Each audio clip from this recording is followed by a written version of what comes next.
had an opportunity to read them, to review them. Any comments? No comments? Entertain a motion to accept the minutes as submitted. I make a motion to approve the minutes. Second. Second.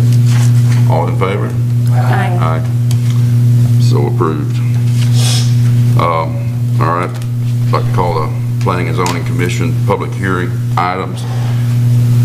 Would you like me to read these, or would you like to address them one at a time? We can address them one at a time, but we'll need a motion to close the regular agenda and a motion to open the Okay. public hearing. Do we have a motion to close the regular agenda? I make a motion to close the regular agenda. Second. All in favor? Aye. Aye. All right. Now we'll entertain a motion to open the public hearing. I make a motion to open the public hearing. Second. All in favor? Aye.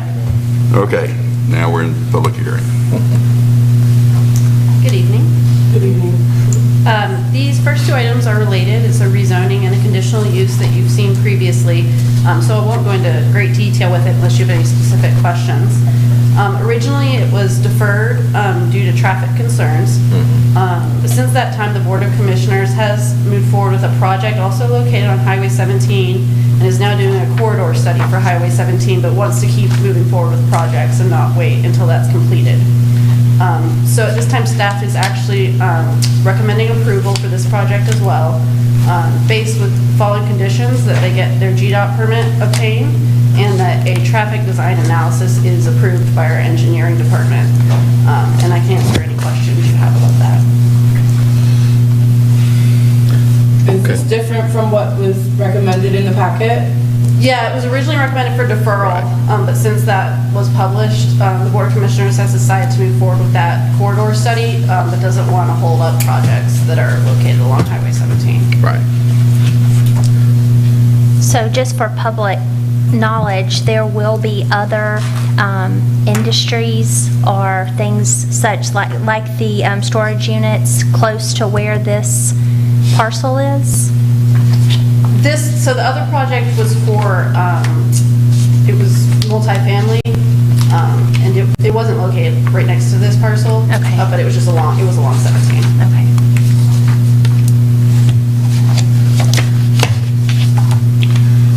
I got one quick question. Sure. And I think I know the answer.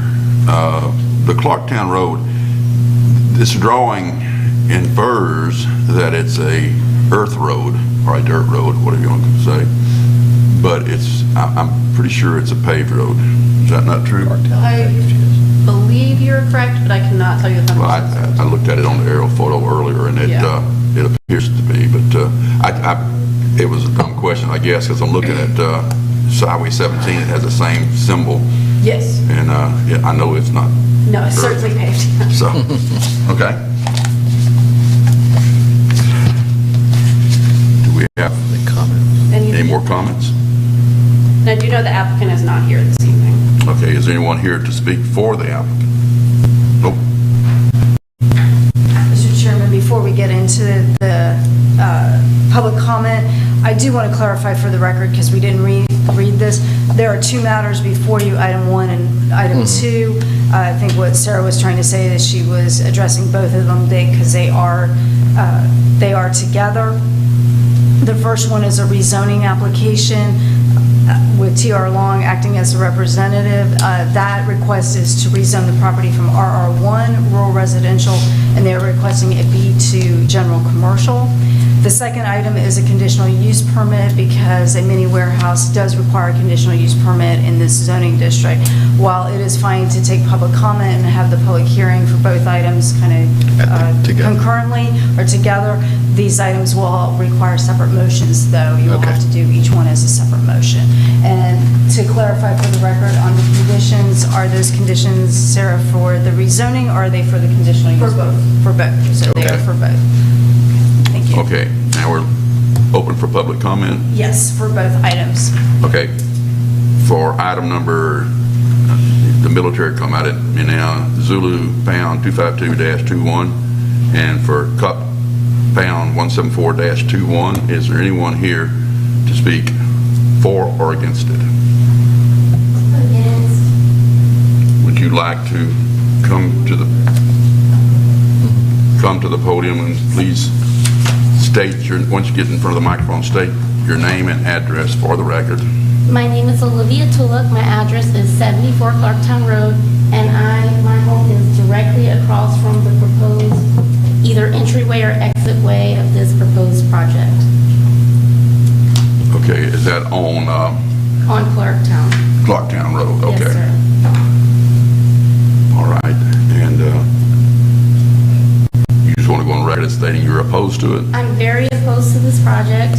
There were a lot of questions brought up during the last meeting about environmental safety and about the traffic and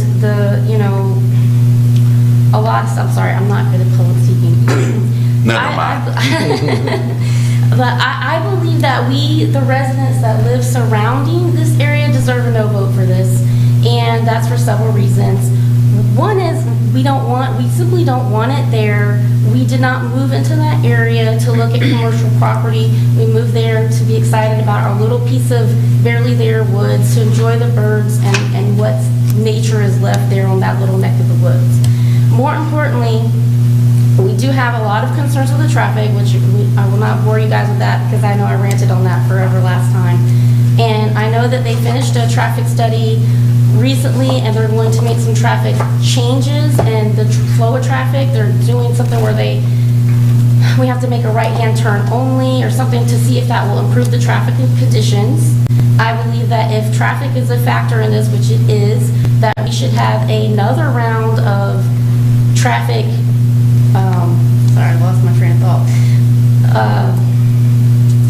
Another round of traffic study after the changes are made to ensure that the changes that are made are actually effective in making a smoother, safer transition in the traffic in that area before we go adding to it to something that's going to cause more problems. So that's a big thing. And when it comes to the traffic, I think it's also important to note not just the pedestrians and the kids that walk by and all that, but also it's not just the residents that it affects. That's a busy place for people that come from Midway and Hinesville to and from work to go passing through. So it also affects them. It's more people than just us. So I just would like to point that out. And then, of course, we talked at length about the light pollution, the sound pollution, all those concerns, the walker safety for the children and the pedestrians that walk by to the parkers all the time. There's is it going to be secure and safe for the people walking by? And then we had brought up the environmental things with like the woodpeckers that nest over in the trees. And I had asked, who is in charge of saying there's an environmental study for this? And I did try to contact the Environmental Protection Agency or Department of Georgia and get some answers on that. I only ended up with more questions because unfortunately our government is quite large and there's lots of little departments and you have to find the right person to talk to. So I really did not get an answer clearly on that, but they sent me a nice list in an email of things that you have to check before you develop a property. Before you develop a property and that, there's going to be a lot of legal environmental things going along. It's called the Ehp Checklist. If I may read it off to you guys. Okay, as long as it's relatively brief, because we're It's usually not 3 minutes per speaker. Okay, I won't read it off to you, but I'll just say, because it is long, but basically over half the page is a check mark for contact the environmental protection departments and make sure you're following procedure. Over half of the things that are happening. The age of the property, the woodlands, the possible and endangered species of the woodpeckers being there, all those things are things that have to be, and we can't plead, oh, we didn't know, so we knocked it down because it's been brought up in public hearing, so we know that this is happening over there and it needs to be done. The other thing was the land protection branch is in charge of that somehow, but I haven't gotten a hold of anyone over there. Then I got a long list of things about, because the property is so old, and the lead from the lead paint that has to be tested and properly disposed of. They have a whole process for that. It's a very long process.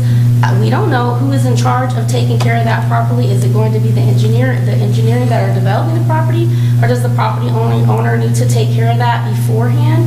Then there's the asbestos problem. That's the same thing. Is that going to be taken care of? That's a whole packet. It is like this thick. Yeah. Actually, that's the only person I got in touch with at the Environmental Protection Department was a person that talked to me about the asbestos.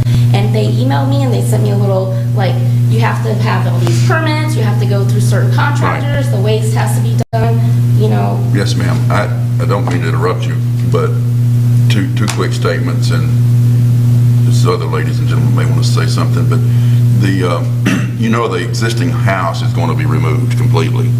Yes. And so any asbestos or anything of that nature is going to go with it. And this is a self-storage unit which has a very minimal traffic. Say if there were a Parker's or a truck stop or something of that nature there, you'd have a ton of traffic. With these, there's going to be a lot less traffic, less frequently. And I've got one across the street from where the entrance to my subdivision, and I wouldn't know it's there except I pass it during the coming and going. Anyway, I appreciate your concerns, and well noted. Thank you very much. Yeah, so those are all issues that have to be taken care of. There's one more that was never brought up, and that is how close does the community, we have a community well, and how close are we even allowed to zone a property for commercial use that's close to a community well? How much distance is allowed? Okay. Again, this facility has an existing restroom in an existing building. That small building is going to remain, and that's the only restroom in the area. So it's not going to... It's my understanding that that existing building restroom does not have a permit for septic. Well, it's been there for so long, it probably is grandfathered in, but the bottom line is it's not going to be anything added to what's there already. So before they kick the can down the road of the can of responsibility, as I call it, who's in charge of making sure at what point that the septic is properly working and not causing flooding into our neighboring properties? Is that the homeowner's responsibility before they sell it, or is it the developer's responsibility afterwards? Once again, they're not adding any restroom facilities. They're not adding anything. I'm not talking about adding. I'm talking about if there's no septic on the property, who's in charge of making sure that there has to be a septic tank, an existing septic tank on the property, or it would not be functioning. There's not one as far as we know. There's no septic tank on the property. The house could not exist without a septic tank. Well, the house Doesn't have a permit for a septic tank on file either. I'm not really arguing with anybody, but there's no way that you can put raw sewage in a ditch, and that existing house has had sewage for a long time, so it has to be a tank there. You wouldn't know it was there, you wouldn't see it, but it still would have to be there. Yes, whatever you say, but you're wrong. So how do they get rid of their sewage? It's a simple pipe that was laid in the ground, and that hole's drilled in it. There's no drain field, there's no septic tank. They're dumping it into the ground. So that is something that needs to be brought to the attention of the Bryan County Code Enforcement and the Health Department, which is located in this building. When you enter the front doors, the first door on the right is the Health Department, and that is someone, Mike May is in charge of all the environmental, the septic, permitting for things like that. And that issue has come up in the past, I've heard it, and they go and take care of that immediately. And he is the director of that department. And you'll find him to be a very kind, easy to work with man, and he will be there tomorrow, and you can give him a call. Well, would you be kind enough to make him aware of the situation, and so the engineers know what's going on, and trying to pass this, and somebody needs to be aware of it, because the ground's contaminated out there. Right. Okay. Yeah. We'll note that one, but if we don't mind, and I'm not trying to be difficult, but if you're going to speak, you need to come up and state your name and address for the record, because we got all this background noise, but it will not be part of the record unless you come up and speak your name and address and comments. So So those are my main concerns with this, other than the fact that this is a residential area that doesn't really, we don't need storage facilities where at. The houses are huge, we have garages. If you walk through the neighborhood and talk to the people that live around there, they're all saying, why are they putting storage facilities here? Well, and I say, well, why don't you come and speak against them? We don't want them. And they all say, no one listens to us anyways. So I'm praying that you guys will listen to us today, the ones that are willing to come and state how we feel about this and the concerns that we have. And, the zoning board, it would be so nice if it was as simple as we come in and say, we don't want it, we don't want to see it, and that's the end. But that's not what y'all are here for. That's not what the purpose of a zoning board, and we understand that. The zoning board is to, perpetuate health and safety in the regulations for the residents. But we don't feel as residents that this is a healthy, safe thing to do with the things that are going on with it. The property, it's a mess, and the traffic is a mess, and everything's a mess. It's not a safe thing to vote on. It's not safe to us. So, Okay. Well, I appreciate that, and I think we've exceeded our 3, 5, 10 minutes, but that's okay. I appreciate you speaking your piece, and it's well noted. Thank you. Ma'am. May I ask could staff, if they know just so that the community will understand when a land is being torn down, the dirt is going to be disturbed, what are the environmental studies that are done? Is that something in the county ordinance? Sarah, do you know? So, we don't have, I would say specifically environmental studies, but it is reviewed by public health, engineering. We have site plans that are done. But in terms of would there be a study about birds there? It's That's not unlikely done. that Yeah, would be done. okay. So, just for the record, this would not have come to us if these environmental studies that are required, up to where they are required, right in the parameters, this wouldn't be presented to us if those things hadn't been done already, correct? I don't know if they have been done by the. Okay. Okay. Is there anyone else who would like to speak for or against? Please just state your name and address, and thank you for coming. Good evening. My name is Patrick McDonald, and I live at 160 Clarktown Road, which is pretty much right across the street from this proposed development. I am against the rezoning from residential to commercial. I want to become a commercial property over there. The reason being is that, number one, it's our little slice ahead, and everybody's going to fight for it. And I guess I'm probably a little keyed up about that right now because we have a nice forest across the street from us, and we have a Parker's down the road, which we already get a lot of traffic from. It's residential pretty much all down over here.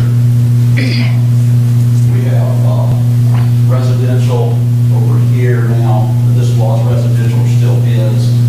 Parker's is here. We have nice families just moved into this first log cabin here. And then we have Olivia's property, the second one here, the lady was just speaking.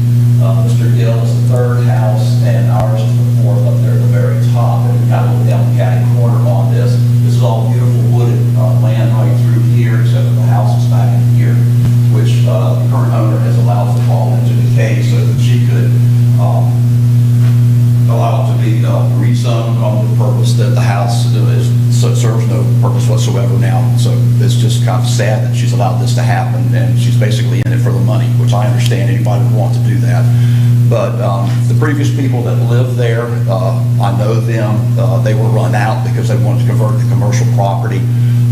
They're the ones that told me about where the well is situated on the property. The house has no septic tank, so I have it on good authority. That's what is going on that piece of property right there, and that needs to be investigated, like you pointed out who to go talk to about that. My reasoning on this is that I'm concerned about the light and the noise pollution. We start having all these people coming and going at all times of the day and night. I'm assuming it's a 24/7 storage facility that they're proposing, and with the military close by and everything, I thank them for their service. I'm no like anti-military, but those folks, they operate 24/7, so we might have people coming in there 3 o'clock in the morning, traffic, engines revving up and down, God knows what they're going to store in there. It's like a piggy bank. Potential crime could go up. Our poor sheriff's department is understaffed right now. They can barely cover what we got. And we just would like to see this area remain residential. It's all residential behind us on out down Clarktown Road. It's a nice wooded lot across the street on Highway 17 on, I guess that would be the north side of the road. As Olivia said, we don't know where the entrance and exit is going to be, but it appears there's going to be something over here right in front of his house.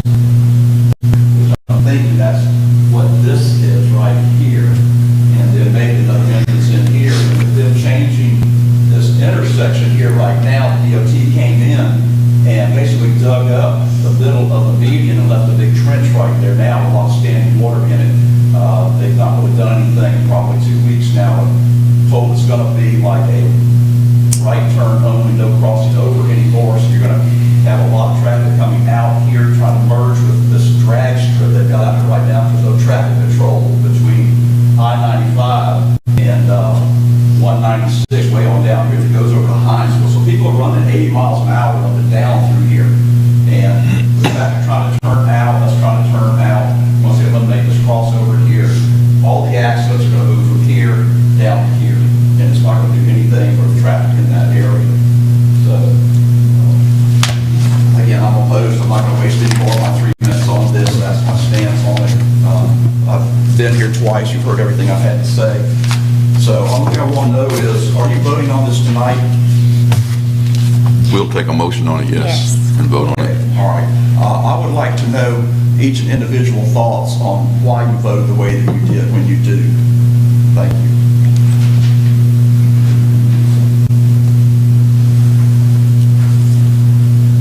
Hi, I'm Cheryl Sanders. I live at 160 Clarktown Road, and we've been here for all of the meetings so far, and you guys kind of are familiar with us by now, but my stance hasn't changed. Again, I'm one of those who is just opposed to having that commercial property on the corner there for all the reasons that we've talked about over the last couple of meetings. I did have a question based on what came up tonight.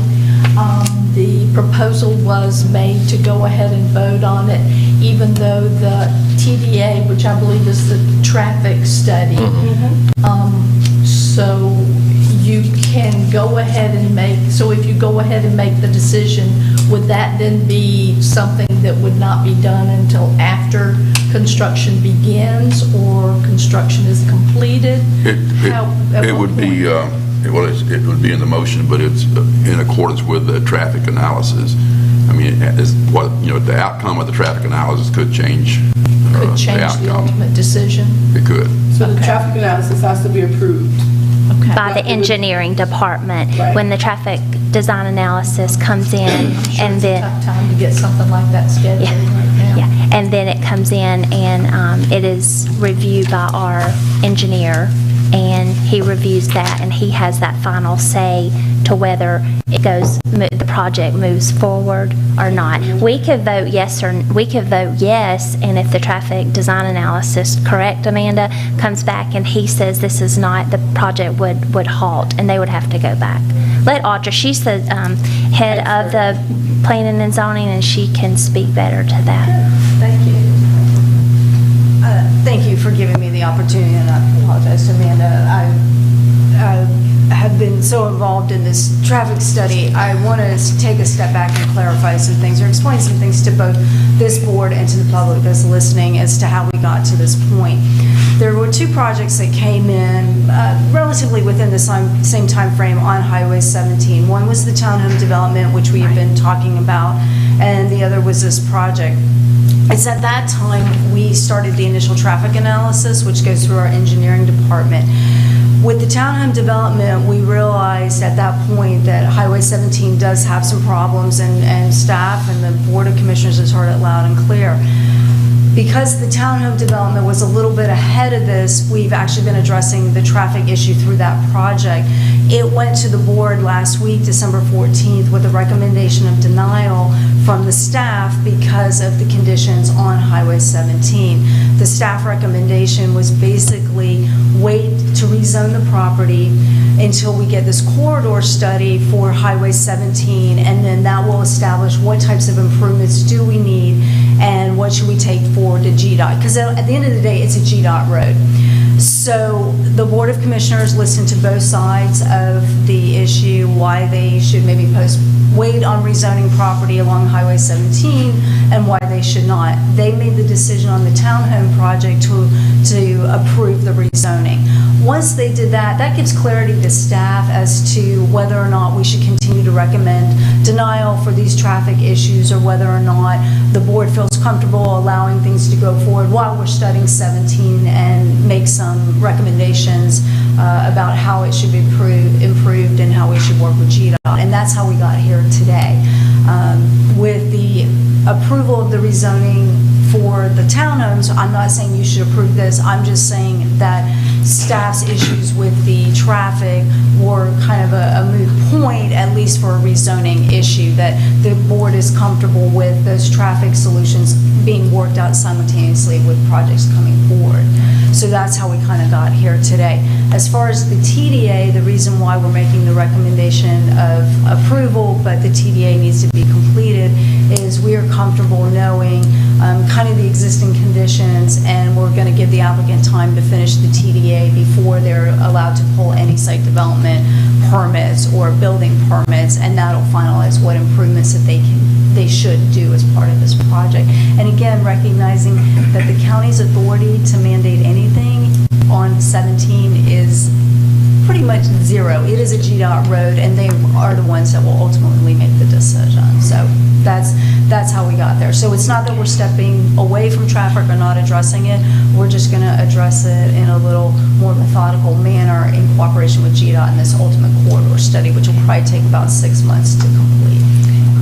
So nothing with the project will move forward until that is complete? No, I'm not saying that if it's rezoned and it's done with the conditions, if the board accepted them, the Board of Commissioners, our condition is limited to the TDA being completed. The corridor study will probably be completed either prior to them starting construction or closely, depending on their time frame of when they're going to start. Okay. And when do you anticipate the TDA? Because I know we've kicked it down. This would be the third time we've met on this. Yes. Because the TDA. With all that's gone on, they had comments. We sent comments to the developer. The developer's still looking at it, but knowing where we stand with this corridor study, the TDA should be easier to complete now because that corridor study is going to be done by the county, and the improvements will come at a different point in time. The developer's obligation on improvements are probably going to be much smaller than originally anticipated. Okay. Thank you. And in answer to the question on the septic, whether there's a septic tank there or not, whether it's legal or not, I do know that public health, when this switches over to a commercial project, they will have to, the developer, property owner, will have to go to public health to get a commercial septic permit. At that time, public health will analyze it, and they may have to do a whole new septic system. I don't know, but public health will look at that with the conversion from a residential to a commercial system. And if there is not a septic system there, they will have to put one in. Right. Thank you. Are there any more comments, pro or con? Okay. Anyone else? Yes, ma'am. If you would step up here to the podium and state your name and your address, and try to keep it to 3 to 5 minutes. We're not real strict with that, but and we don't have that many people here, so. That was going to be my first comment to you, sir. That for the layman that's not used to these hearings, this is very intimidating. Oh, please And, don't be intimidated. I want to let you know that you don't make it very easy. Oh, I'm sorry. Because Me personally? yeah, because the last time I was here, you did the same thing. I have some handouts, that's all right. Okay, sure.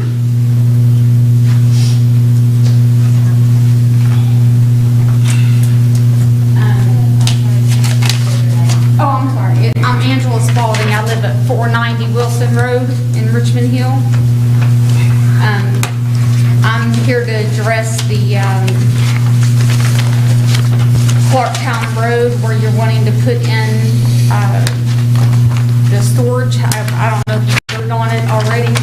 I was a little late because I was actually out there trying to take pictures for you guys, but I'll hold off and probably have to end up showing those to the Board of Commissioners. I do want to address something that the last young lady that was up here said, is that the GOD, I guess, or whatever, has the ultimate authority over Highway 17. I've also learned that, they do, however, when it involves a road that involves, like Clarktown, it seems our engineers have the upright authority when it comes to that. And they are the only ones that has the say-so to say, yes, it's okay to make all those residents make a right-hand turn. Because we went back and forth, I've been in touch with everybody in Atlanta. Everybody knows my name up there, I can guarantee. And trying to find out who gave authorization, and finally it came down that it was the engineers. They're the ones that said it was okay for that to go into a right-hand turn. And my sheet that I gave you, it actually came off of the Department of Transportation's State of Georgia's traffic engineering study that they did on September 2020 on page 16. And it does say the stop-controlled R-cut treatment considered here eliminates the left turning movement from the minor street, thereby removing conflict points. And then I'll just skip ahead. These vehicles would be required to form a U-turn downstream. Well, I did my own study. First, I went at 0.3 miles for the first U-turn. First, I went in my F-150.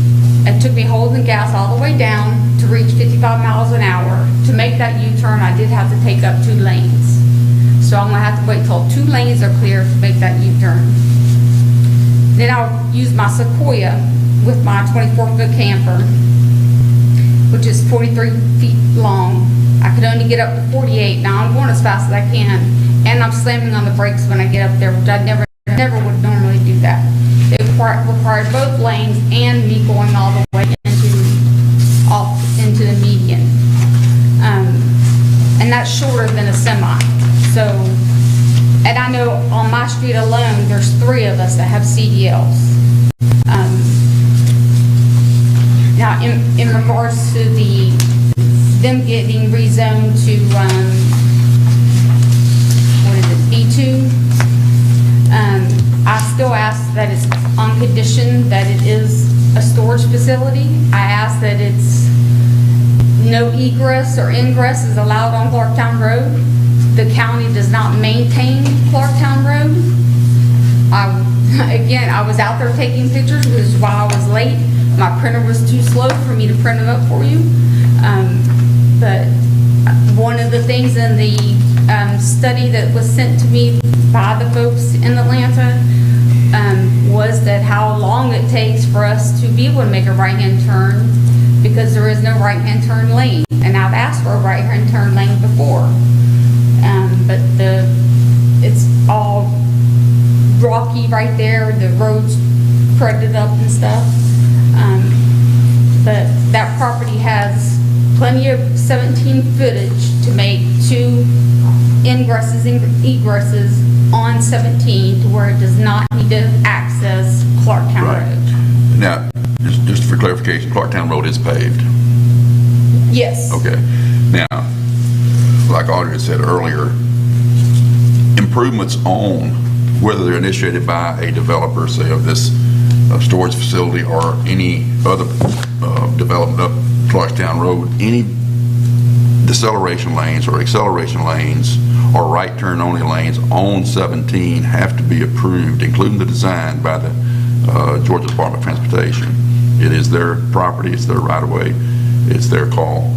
The county, they can initiate the the design and the construction if they so desire, but it has to be approved by and meet DOT standards. So that's not county can't do a lot about the right turn or the deceleration lane or acceleration lane on that road unless the DOT approves it.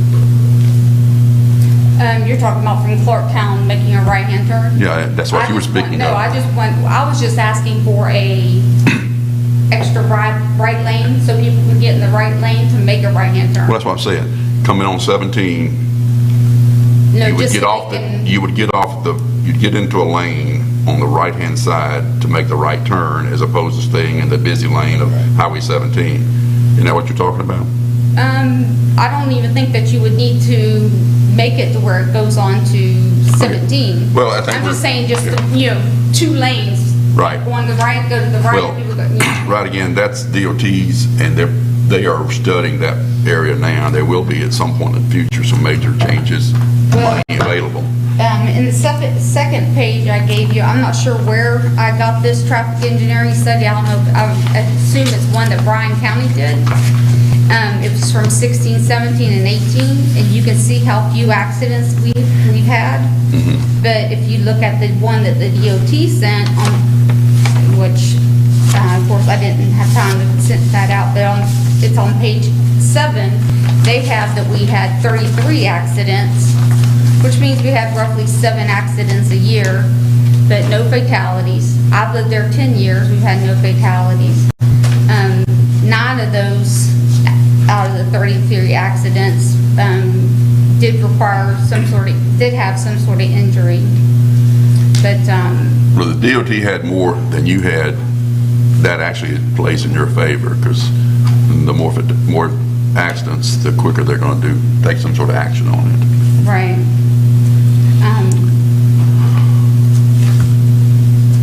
I wish I could have had my pictures Okay. for you, but if you are going to allow the B2, I just want the conditional that it's going to be for storage, because I do believe that it's going to end up just going up for sale. That's the rumor in the neighborhood, Okay, I appreciate that, and speculation really Yeah, doesn't play a of course, part in what we can say or don't say. But I appreciate it. You But I mean, presented just to yourself very protect well, and I hope we didn't intimidate you. Yeah, there you It go. wasn't intentional. yeah, Thank you very much. thank you. Question, if we do put that, can we even put that type of condition on an approval, that it be used for a specific business purpose? Once we rezone it, it can be for whatever commercial use that zoning, that B2 would allow. Yeah. Okay, just want to make that clear. Well, generally, whenever we approach rezoning applications, that's what we want to look at. We want to make sure that the entirety of the uses that are Right. permitted in that district are appropriate for the rezoning. I think once you start getting into a situation where you're Specific. saying it's only appropriate for a single use, then you have to step back and ask your question, well, is Does the it- zoning district really appropriate Exactly. then? Now, that being said, though, it can be conditioned with that, which would then require that any change in that use would have to come back as an amendment to those conditions. I think the challenging part of this is we have the B2 district that we're requesting it be rezoned to, and then we have a separate conditional use for the new warehouse facilities. So to condition the rezoning portion of it to say it can only be used for this use that actually requires a separate application and public hearing process, I think is a little tricky in this particular scenario, so I would Okay. caution you maybe not to try to approach it that way. Well, if we're approving or not approving 1 and 2, 2 is stating a conditional use to allow for the use of self-storage mini warehouse facility. Does that not create a conditional use? No, it does create a conditional use, but what I'm saying is the conditional use is actually a separate approval on top of the rezoning. So what you really should be considering is that all of the uses that are permitted by For right B2. under the B2 district should be permitted by right. The conditional use is in addition to those. I So think we're if you're clear. conditioning it and saying that we are only going to approve the rezoning for this one conditional use, then you're actually saying that none of the permitted uses are allowed. And that's kind of in conflict with the purpose and intent of the ordinance and the zoning districts. Which is why they're separate in the first place. That's correct. Is B2 the only classification that storage units are allowed in? I believe it is. Okay. Okay. Do we have anyone else who would like to speak for or against? Okay. I'm getting ready to intimidate you. I don't believe that the engineering has looked at the downward U-turn hard enough. And I just wanted on the record, in the meeting notes, whatever, that 10 years I've lived in the location, no fatalities. Once this R-cut comes in, once you got this storage unit in with all these U-Hauls and all this stuff coming in, when the first fatality comes in because these military, whoever that don't know how to drive these trucks, go down there and try to make that U-turn, that's going to require them to make two lanes to turn. All you're doing is taking one thing and you're moving it down the street. I appreciate. And you're going to push it down until it's Yes, in ma'am. Liberty Counties. I appreciate what you're saying, but again, that's going to be addressed by the DOT. That's their responsibility. And let me back on that. Your GDOT board member, every congressional district has a member on the GDOT board for concerns just like that. Her name is Miss Ann Purcell. She lives right here in South Bryan, I think in Richmond Hill. But, and she discussed this project at our breakfast not too long ago. I don't have her contact information, but if I can get yours before you leave, I'll get it to you and you can let her know. Okay. Because Well, they I are. mean, I've emailed or been, well, not yet, I haven't finished the email, but all the way up to the commissioner in regards to this. I just wanted on note that all they're doing is pushing it down the road. They're not fixing the problem. They're making it worse on the residents that live in the neighborhood. And that's just not, they're ruining my property value. And Thank you, ma'am. Appreciate it. I just want to correct one thing for the record. The question was asked if the B2 zoning district is the only zoning district that allows the mini warehouse facilities. We also allow it in the CI, which is our commercial interchange district. So there are two districts where that could be considered. Okay. Is there anyone else who would like to speak for or against the project? Well, then, are we ready to take a motion on item number 1, or we take it on item 1 and 2 at the same time? To close the public First off, hearing. we'll want to take a motion to close the public hearing. Okay. And regularly, you do one motion to close the public hearing and open regular meeting. All right. Make a motion to close the meeting, public meeting. Does that include opening the, Regular meeting. Yes. Yes. I make a motion to close the public meeting and to open the regular meeting for motion. second? Second. All in favor? Any opposed? No. And then in answer to your question, yes, you will need to do two separate motions.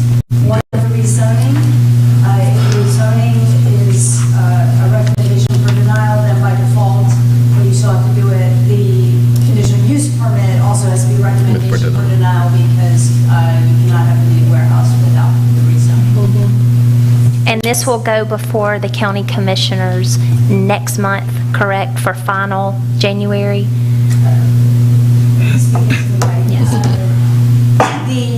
Normally, it should go next month, but I don't want to commit to that. There's two issues. One, I heard that the commissioners may be moving the date for the BOC meeting in January, and we had an advertising issue on the staff level, and if they do move it, we may be able to correct our advertising issue. If not, it'll be February, and I apologize to everyone that I cannot conclusively say when this will be in front of the board, but I will do everything I can to post a notice on Facebook and our website and all that to update I everyone. think what Stephanie's trying to put on record is that We're not the final authority. You are not the final decision maker. Right, You and I are always recommending like, body only. yes, We are yes. recommending body only.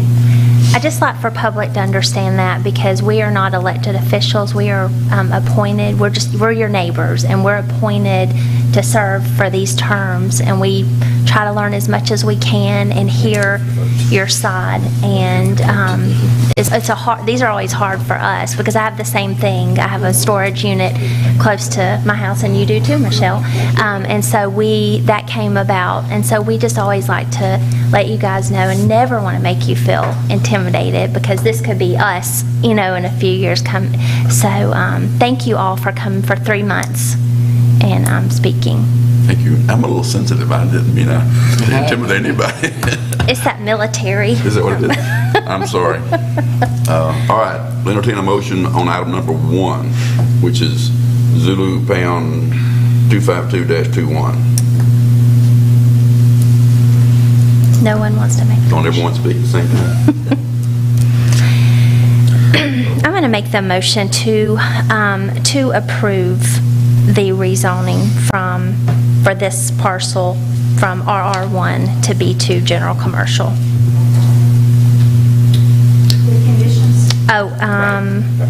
With our conditions, I didn't print my things out, sorry. It's on the screen. Oh, thank you for putting it on the screen. With our conditions that the Georgia Department of Transportation permit is attained and that the TDA is complete and approved by our county engineering staff. I second that motion. All right, we got a first, a second, a motion, a second. All in favor? Any opposed? Okay, the motion carries. And I'll reiterate that it goes to the county commissioners who you cast your vote for, and they will make the final decision. So, entertaining motion, even though we got to go through the process of Cup Pound 174-21. Entertain a motion on that. We entertain a motion to approve a conditional use for the use of a self-storage mini warehouse facility. Staff recommend. Second. All in favor? Aye. Aye. Any opposed? No. Motion passes. All right. Go to the third and last item, Zulu Pound 254-21. You need to reopen the public hearing. Oh, I I make a motion to open the public hearing. Second. All in favor? Aye. Aye. Okay, this is an application for rezoning. This property is located on Highway 144. It is approximately 21 acres, and the applicant is seeking a rezoning from the existing A5 to RR 2.5 or rural residential. If rezoned, the applicant is planning to subdivide the lot into 3 parcels that will be accessed via a private road, as shown in this concept plan. In terms of the requirements for the rezoning, the comprehensive plan shows this area as low-density residential, which encourages new residential development at lower densities. This RR 2.5 zoning is not directly called out as recommended for this character area. However, due to the property's unique shape, this zoning will permit development that is maintaining the agricultural character of the area, as well as allowing them to have the septic and well that they will be required to have. The surrounding area is also primarily rural and suburban, with some smaller lots to the north along Michael Road and other properties zoned A5. This RR 2.5 should work well with these existing zonings. In terms of any public facilities in the area, as mentioned, they'll be using a private road, which will have to be approved by our engineering department, and they will be serviced by private well and septic, which will be reviewed by public health. The applicant has presented this preliminary concept plan showing the private road, but the final subdivision will be submitted and reviewed by staff for approval. Staff, based on the findings within the report, is recommending approval of this rezoning, and I can answer any questions.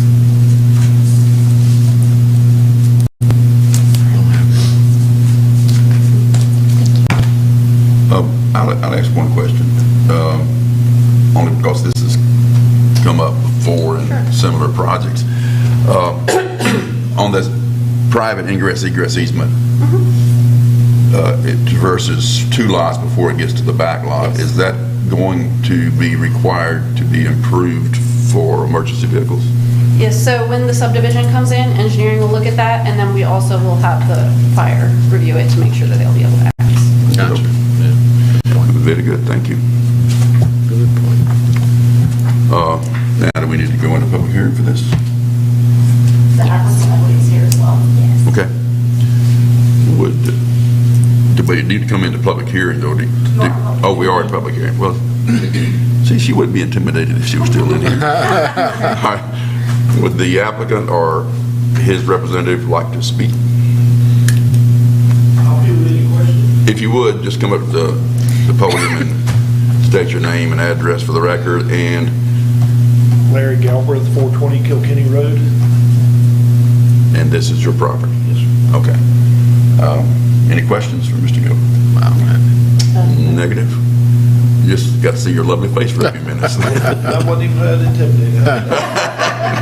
Hey, I'm sorry. I think you're intimidated. Thank you. Take that off the record. We heard it. All right, do we entertain a motion concerning Zulu Pound 254-21? I make a motion to close We the have to public close the hearing. public I hearing. second that motion. No, you need this. All right, we have a motion In second. and a second to close the public hearing. All in favor? Aye. Any opposed? Okay. Now, we'd like to have a motion pertaining, this is not my job, a motion pertaining to the Zulu Pound 254-21. I'll make a motion to approve the rezoning from A5 agricultural to RR 2.5. All right, we got a motion, a second. Any discussion? All in favor? Aye. Aye. Any opposed? None. Motion passes. All right. Do we have to come out of public hearing now? No? Already closed public hearing. I thought so. Keep me straight. All right. Any other business? Yes. All right, so we have 3 items on your other business, just some housekeeping items for us to follow up on as we close out the year. The first item is the adoption of the 2022 Planning and Zoning Commission schedule. So we have you adopt your schedule for the next year at the end of each year. We use this in order to establish deadlines and to get them posted on our website so that applicants have an expectation of when they need to file and how soon they'll be presented to a board. So we've drafted that schedule for you. It's on page 86 of your packet. No major changes, still planning to keep the Planning and Zoning Commission meetings on the 3rd Tuesday of the month. However, I do want to highlight 2 dates where we might have conflict with either a special election or a runoff election. And since we use the same facilities, that can always create a space issue. So specifically, what would be the 3rd Tuesday in March, Tuesday, March 15th, that's one of those days where we could have a conflict. So we've recommended to reschedule that to Wednesday, March 16th for that month's meeting. And then in June, Tuesday, June 21st also presents a conflict, so we're recommending to reschedule that for Wednesday, June 22nd. And so with that, if the board is fine with that schedule, with those changes, then we would just have you go ahead and make a motion to approve that schedule and we'll get posted. We'll make a motion to approve the schedule for 2022. Second. We have a motion to approve and second. Any discussion? All in favor? Aye. Aye. Any opposed? None. Okay. The next item is the election of your officers for 2022. So per your bylaws, you have 2 officers, your chairman and your vice chairman. Now, by the bylaws, you would ordinarily do this election at this December meeting. However, I just want to point out that you currently have 2 seated members who are up for reappointment. That's Stephanie and Ronald. We're going to be presenting them to the Board of Commissioners in January for that reappointment. And so our suggestion on this is that you delay this to your January meeting after that occurs with our Board of Commissioners, and that way you know that you have a full committed body to elect those officers from. So they're going to discuss it in December? December or in January? They are going to discuss it in January, so their meeting will take place before your January Planning and Okay. Zoning Commission meeting. So we should know by that meeting, the full body that we have. Okay. So we just continue with the current? Yes, you would just continue with the current officers that are in place. Joe's the chairman, Boyce is vice chairman. They'll continue into that January meeting until a new election is completed. So do you need a motion to defer to January? Yeah, I would go ahead and say, let's just make a Okay. motion to Okay. accept that. I make a motion to defer the 2022 election of officers to the January meeting. Second. Second. Any discussion? No. Any opposition? No. All in favor? Aye. Okay, so done. All right, and then the last item we have on here is just the annual review of your bylaws. So we want to keep these fresh for you. They don't need to be forgotten. So every year we like to present them in your packages just so that you have an opportunity to re-review those. Your current bylaws were last amended in May of 2019. So just as a general reminder, there are provisions in there for when amendments can be made or how they should occur. So we just want to make sure that you're aware of the fact that that can happen. So if there needs to be any discussion about amendments to your bylaws after you've had a chance to review them, then those are always things that we can bring forward if needed. So for that, no official action is needed to be taken at the moment with that. Just want to make sure that you have that information and are aware. Do we have to vote on the bylaws at some point? Or only if there's an amendment? there's a Only if there's an Okay. amendment, yeah. And there are no amendments. Just curiosity, in the bylaws it says that the officers serve for a year. So when we just voted to extend it, did that just extend that? Should that be addressed or no? Or did we take care of that? So I think if this was something that was, reoccurring and there was always a need to elect the officers in January, then that perhaps could be an amendment to the bylaws. I don't know that that's always going to be the case. I think that we're just in a unique position this year where we have 2 members that are up for reappointment for the next month. So I don't think that there's anything that prevents you, though, through motion and action like you just did, Okay. to make that kind of adjustment outside of a full amendment to the bylaws. Good question. Very good question. Amanda, we do not need to be at the county commissioners meeting in order for them to, You are not required to be present, but of course you're welcome to be present. Yeah. All right, that's all I have for you. All right. No more discussion. I'll take a motion to adjourn. I make a motion to adjourn. All in favor? Any opposed? No. Adjourn.